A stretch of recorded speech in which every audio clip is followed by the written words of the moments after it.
Welcome to this, the first in a short series of video tutorials about Indian classical music.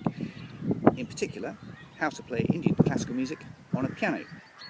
This first video is going to deal with the fundamental question, what is Indian classical music? What is a raag? So, the raag is a form of Indian classical music that's been around for several hundred years, originating in India and what is now Pakistan and Bangladesh and some other areas within that region. And the specific tradition that I'm going to focus on here is the North Indian, the Hindustani tradition. And that's associated with famous performers like the sitar player Ravi Shankar. A raga performance might typically last anywhere between 5 to 10 minutes and 2 hours or more, depending on the skill of the performers involved and on the nature of the occasion. Now, there are normally 3 layers within the music, and by far the most important of those 3 layers is the melody, played on the melody instruments, such as the sitar, or sarangi, or bansuri, or sarod, or voice. Ragas are very often sung. The second layer within the music is the drone.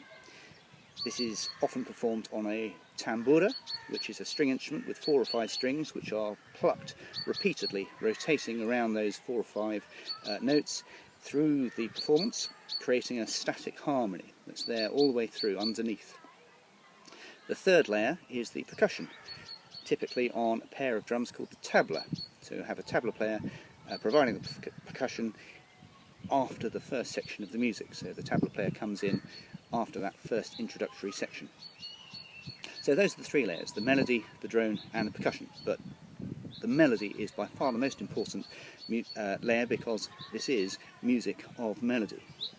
Now the word raag means colour, and from that emotion or mood or passion.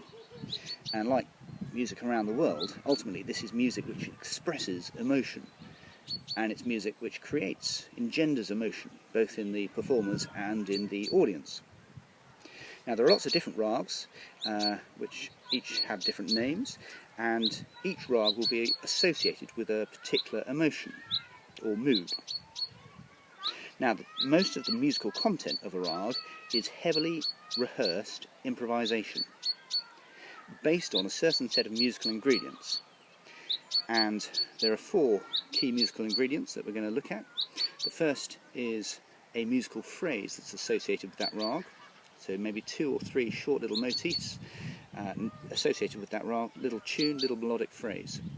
That's called the pakad. The second is the scale, an ascending and a descending version of the scale.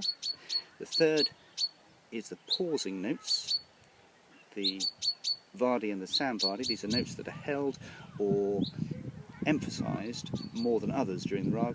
And the fourth is certain kind of ornaments or ornamentation on particular notes.